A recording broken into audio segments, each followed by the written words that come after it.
Hey guys, I'm Teddy, and looks like the background NPC here is back with another video titled They Thought We Wouldn't Notice. Let's hear what she has to say. I have spent the last 2 weeks experiencing a crazy amount of whiplash. I went Oh from yeah? not paying attention to negative journalist reviews for Crimson Desert to getting a little concerned when initial player reviews started sounding eerily similar to watching the Pearl Abyss stock drop 30% to then finally buying the game myself and having an absolute blast with it. But Oh, that's awesome. I'm glad to hear people are really liking it. I had only heard kind of the initial reviews. I think I heard Asmongold's review or initial thoughts on Crimson Desert. He did not seem particularly happy with Crimson Desert. He seemed like he was not having a good time with it. Maybe I'm remembering that wrong though, but I'm glad people are enjoying it. on the exact same day Crimson Desert launched, Fortnite dropped a new season, and then a week later, Epic fired 1,000 people. Now, I have Ooh, witnessed two stories about ambition in gaming this week, both with very different outcomes, and I think the difference comes down to two big things that we always talk about. Who are you actually building your game for? And when those yeah. people show up and tell you what they think, are you even listening? Before we get into all of that, let's catch up on a few things. Yeah, I think a lot of developers make games for themselves, and I don't think there's anything wrong with making a game for yourself necessarily. You have to realize that if your target audience is yourself, then uh, that's not a lot of money coming in from one person, right? So you probably need to have a target audience that's someone outside of yourself, and then you need to be listening to that audience if you want to be financially successful, which these businesses want to be financially successful. And so if they're not, then they have to lay off employees, like Epic laying off 1,000 people. That totally makes sense to me. Sony just announced that the PS5 is going up by another $100, meaning the PS5 Pro is now $900. Oh Their my second gosh. price hike in less than a year, but don't worry, Sony is merciful to us paupers. If you cannot justify dropping that amount of money on a console, you can always just rent a PlayStation via a Oh, monthly subscription. kill me now. No, not another subscription service. Not another. Nope, nope. Ooh, I can't use the kind of words on YouTube that I would want to use to describe that. Subscription service if you live in the UK. It is still so early in the year, and already there have been so many layoffs. Crystal Dynamics just had their fourth round in 12 months. Battlefield Studios cut staff after their big launch last year. Ubisoft gutted Red Storm Entertainment. Riot let 80 people go. And Sony shut down Bluepoint, which I personally will never forgive them for because the Shadow of the Colossus remake was a masterpiece. And speaking of layoffs, let's go ahead and talk about the big one. We Yep. found out days ago that Epic Games was letting go of 1,000 people after already letting go of 16% of their workforce back in 2023. Their statement said Fortnite engagement has been declining since last year and that they are spending significantly more than they're making. And of course, even with a decline in players, Fortnite is obviously still one of the biggest games ever made and played, but Epic's response to all of this has been very interesting. Just earlier this month, they raised V-Bucks prices and told players that they needed to help pay the bills. Yes, Oh that boy. means you broccoli top, put down the Celsius and go help Epic pay their rent. And then a week later, they cut 1,000 people. Now, the gaming industry, and sadly, all of us are. You know, I'd seen something recently. I don't remember the specifics, but I saw something recently about Tim Sweeney. Isn't that his name? The guy that is the owner of Epic or the CEO of Epic or whatever, just spends the money in terrible ways building like the Epic storefront is the worst storefront that exists on the internet. It took forever for them to even add the ability to give you like an add to cart feature. Like it's so poorly designed. As someone that's done some software development and had to deal with some of that, I am astounded with how they chose to implement that storefront and then expected it to compete with Steam. Like, what are you doing? Are unfortunately no stranger to tone deaf statements from executives. And with Tim Sweeney already on the leaderboard for Yeah, it this, is Tim he Sweeney. vied Okay. once again for the top spot as he tried to smooth things over by making a statement on X saying, "Nah, I don't think about it as people losing their jobs. Now employers will see a stream of resumes of once in a lifetime quality folks." Oh, I think wow, that that is easily the bumps biggest Ubisoft's get used to not owning gaslighting. your own games on the leaderboard. Oh my I don't god. know though, Tim. Could it be that instead of your overflowing charity for the market, Epic may be overhired? put way too much focus on everything other than core Fortnite, like internal HR initiatives, Yeah. massive content partnerships, spending $1 billion fighting Apple, and publicly backing lawsuits with Valve. And then your first instinct is to get on social media and act like you just did everyone a huge favor. Meanwhile, Gabe Newell continues to just live out his meme of Do nothing and win. With this layoff, though, they are also shutting down 3 All praise different to Fortnite Gaben. modes, and for what it's worth, I actually was kind of surprised because their statement that they put out was fairly honest. They said they failed to build something awesome enough to attract and retain a large player base. And Yeah, with all that's of fair. this, I just kept wondering, how did Fortnite get here? There was a time when it seemed like everyone and their mother was playing this game, and it caused huge players in the industry to chase. I honestly have never played Fortnite. I have not once played Fortnite. I've seen it played. Some of my brothers were really into it, but I have never played it. The live service model for years because of its massive success. Studios have been gutted, games have been redesigned, entire companies have pivoted to chase what Fortnite originally built, and now even Fortnite themselves is having a difficult time. The thing that everyone was trying to emulate is now struggling itself, and it was not for lack of ambition. Epic had plenty of ambition. They have just been pointing it literally everywhere else except at the people that play their core game. So Fortnite shows us one side of the coin, but what does it look like when all of that ambition actually has a target? Well, that brings us to Crimson Desert. Originally, Crimson Desert started out as an MMO prequel to Black Desert Online, and somewhere during the 7+ years of development, Perlibis scrapped pretty much their entire target. I think I played about 30 minutes of Black Desert Online. I have no idea why I stopped playing. I do not remember.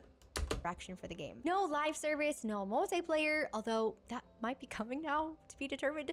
Just one massive single player game with all of their ambitious ideas pointed at one thing, a super rich and enjoyable single player experience. And you can feel it when you play. Now, I didn't get to start playing until the middle of launch weekend, and like I said at the start, by the time I sat down, I'd already seen a lot of the discourse. Mixed reviews, controls complaints, people saying that it was too hard or too clunky, and outside of like the Paul Tassies at Forbes, I felt the critic reviews were being weirdly nitpicky. Even at this point, after the massive quality of life patches, some journalists just seem committed to hating this game. Pretty sure IGN gave it a 6. And sitting at around 30 hours now, were some of the initial complaints valid?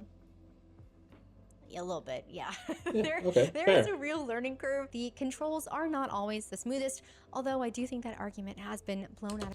As someone that's done some indie game development, that's really hard to get over. I mean, you really have to bring people in to test, because as the person that's creating the game, the developers, they'll be testing out the game as they play. Obviously, they play the game that they're creating, and they get really used to the controls. And so it becomes like second nature to them, and you don't even realize how clunky or obtuse some of the controls can be unless you're bringing in fresh eyes constantly. Can't be the same fresh eyes either. You need new people coming in to test it out in order to really understand how that's going to come across in the end product. Proportion. Just a little bit. But I've noticed that Cliff doesn't always grab a ledge when he should. I had a whole lantern quest that fought me for 20 minutes straight because I did not realize that my weapon had to be sheathed in order to pull it out properly. And I am not a puzzle girl, all right? So some of the harder ones have made me feel pretty dumb, and I have accepted my skill issue. But even with all of that, I am still having a blast. If you only listened to the discourse at launch, you would genuinely think that this was some type of cyberpunk all over again, like this game was utterly unplayable, and that was just not the case. Now, this is not a game for everyone, but for people who do enjoy this type of thing, it is incredibly fun. Combat, climbing, puzzles, taming animals, wrestling, crafting, companions, a genuinely massive open world full of fun things to do, and everything is all working together to make the game as fun as possible. And that right there is the difference. That kind of game has the potential to eat up months of my life. That's a scary thing. Don't tell me these things, BackgroundNPC. Don't tell me this, because I might have to pull the trigger on buying the game.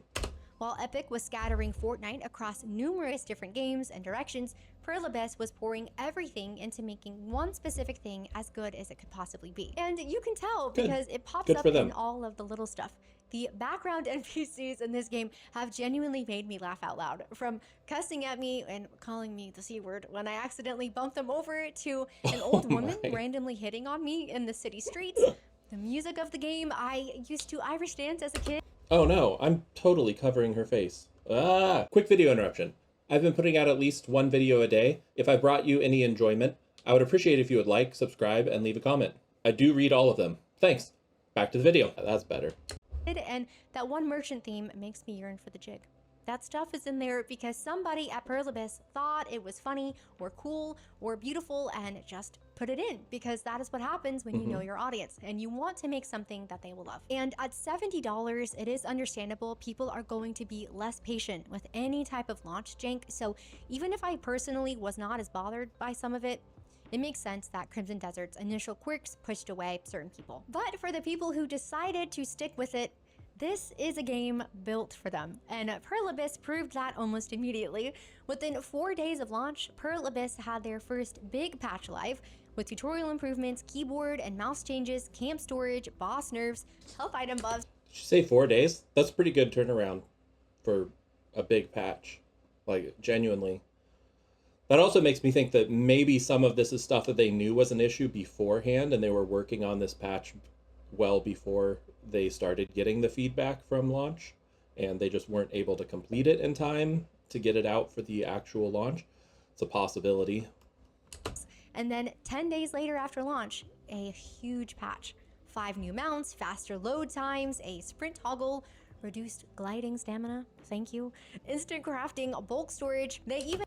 And this is part of the reason why I don't typically buy games on launch, because there's always these issues. And as she's saying, even just 10 days after their launch, they've made huge changes and improvements.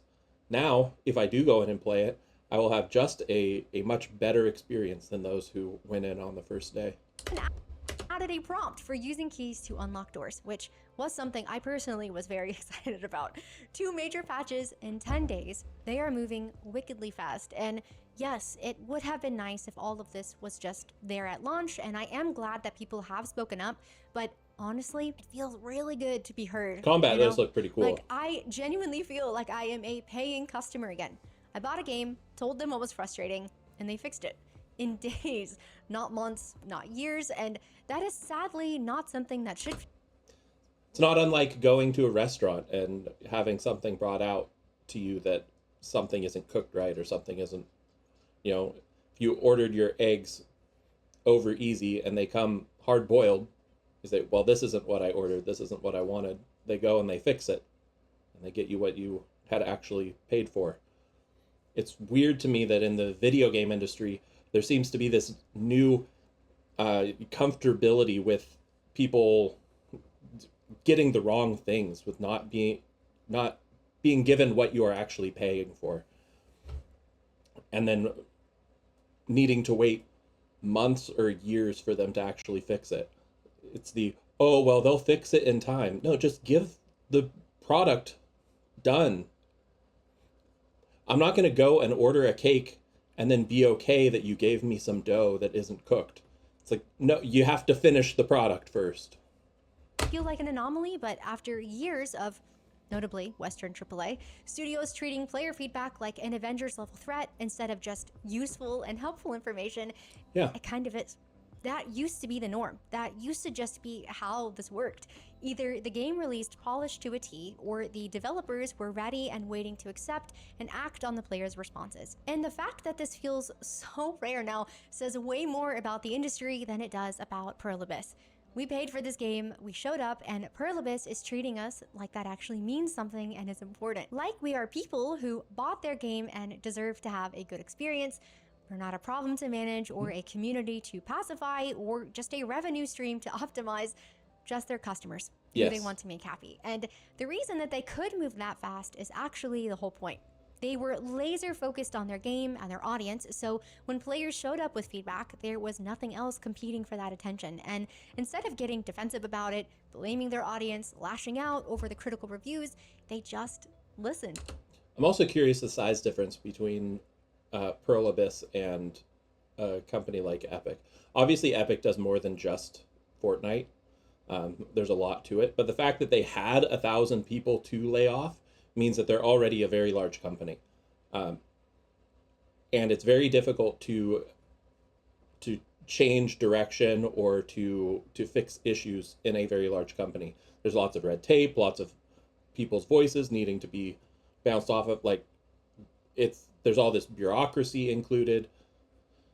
Nothing moves quick in a large company. There's a lot of waste that goes on with that. Whereas in a smaller gaming studio, a smaller team, you can have a shared vision and everyone can be on board and everyone can understand what you're going for, and kind of work in lockstep together. And so in that sense, I would expect that Pearl Abyss is a much smaller company and this is able to make those kind of corrections much faster than Epic would ever be able to. They went down the list of complaints and started fixing things and actually thanked people for the feedback instead of getting weird about it. Most studios would have put out some... You mean they didn't react like Bethesda and say, oh no, it's actually supposed to be boring when you go to other planets? The astronauts weren't bored when they went to the moon and there was nothing there, so you shouldn't be bored when you go to a planet in our game and there's nothing there. So tone deaf. Yeah. Listen to your players, listen to your customers. Type of big roadmap and asked everyone to just be patient. Pearl Abyss just did the thing. So where does this leave them? 3 million copies sold in 5 days, Steam reviews going from mixed rating on launch night to very positive, and Sunday morning, a week and a half after launch, Crimson Desert just hit 276,000 concurrent players on Steam. A new all-time peak. Wow. Most single-player games start to lose their concurrent players in the first week. Crimson Desert is gaining them. When looking at both studios, Epic and... I actually see that as a really good thing. I mean, obviously it's really good for Crimson Desert, but I think that's a good thing for the player base as a whole, for people to wait to see how a game is before jumping in and buying. Be a little wiser with your money. Hold back. A little delayed gratification goes a long way. Just wait. And then once you know that it's actually something you want, then give them your money.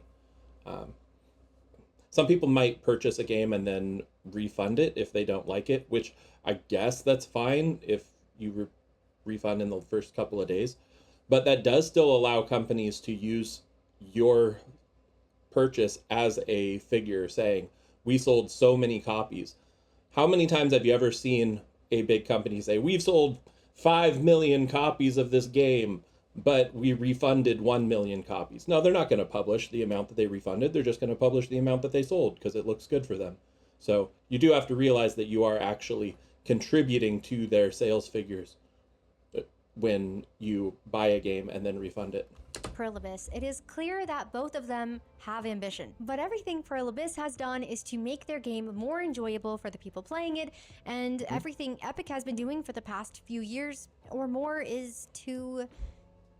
I'm honestly not even sure, but the bottom line is that Pearl Abyss is focused on us, the players. They filled their game with passion, love, and so much charm, and all kinds of weird, funny details that are only in there because somebody at the studio cared and thought it would make for a more fun and enjoyable experience. Not increase their brand presence or optimize revenue streams. That's the huge difference. And what is funny is that it's not like Crimson Desert even launched broken or technically unfinished. We have seen what actual broken launches and promises broken look like. No Man's Sky, Final Fantasy XIV, Cyberpunk, and those studios earned their second chances because they listened to their players. Pearl Abyss didn't launch in a broken state. They didn't lie.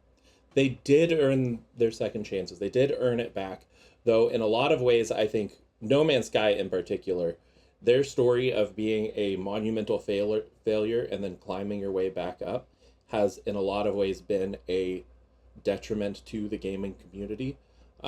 I think it's great that they have succeeded, but I do think that it is often being used as an excuse by players and developers alike when a game comes out and it's just garbage. They use the excuse of, well, No Man's Sky was able to turn it around, so maybe this one will too. And it's like, no, like we can't be giving them that excuse. Really, they need to just be producing something good on their first go around. It's very different from what it sounds like. Crimson Desert here had a strong foundation, but had some clunkiness that needed to be worked out that they were able to fix.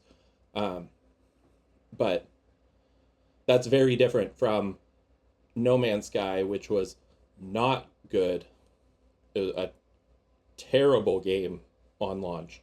And then they added content to actually fill it out over a long period of time. And I believe they're still adding more content. About what the game included. In my opinion, it was a good game that launched with some rough edges, and Mm-hmm. instead of shaking their fist at players and accepting critics' reviews, they just started making improvements because Yeah. their players told them what they wanted, and And they that were is smart what they enough should to do. actually listen. Now, I've said this before, but do you like the game you're making? And do you like who you're making it for? Because when you like your audience, they are not your enemy, and listening to them isn't a chore. The right thing to do usually is pretty obvious. Ambition is cheap. Any studio can have ambition, but ambition only means something when you aim it at the correct target, the people who will actually show up for you. Yeah. Pearl Abyss had a stupid amount of ambition and a very clear picture of exactly who it was all for, quirks and all, and that's why 3 million people bought it, and that's why the reviews flipped, and that's why a 30% stock crash turned into recovery in under 2 weeks. And if you're Epic, if you are the company that built Fortnite, a game that genuinely changed the industry, and you It can't sure even did. remember who you built it for, that is not a layoffs or a V-Bucks problem. It is a who is this even for anymore problem, and sadly, your audience figured that out long before you did. If you made it to the end of this video, Yeah. thank you so much for I agree watching. with that. I would love to know your thoughts on everything. Are you playing Crimson Desert? Epic needs to figure out who they are and what they are making their game for. Like that's what they need to do if they're gonna fix their revenue issues. And maybe branch out into some more games.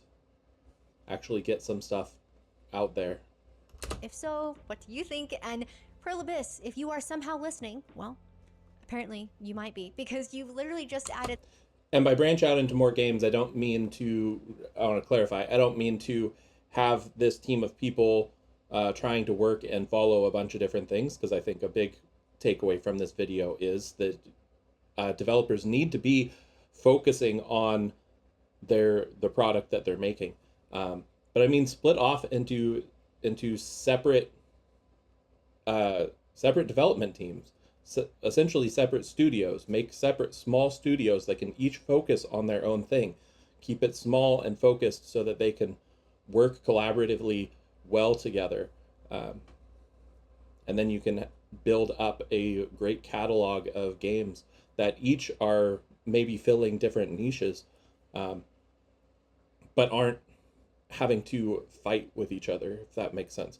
Like the developers aren't trying, if a developer is really passionate about farming games, but is working on Fortnite where there is no farming, instead of that developer trying to put their focus into trying to shoehorn in a farming element into Fortnite, you can break that off, put them with other developers that are interested in those sorts of chore farming games, and have them make their own thing that is focused there. So they can be focused, and Fortnite can remain focused on what it is. The key prompt I was about to ask you for. Please allow me to skip NPC dialogue and cutscenes, and my life is yours. Thanks again for being here, and I'll see you in the next one. Thank you, BackgroundNPC. If any of you aren't already subscribed to her, please go subscribe to BackgroundNPC. The link to her video will be in the description down below. Have a great dinner tonight.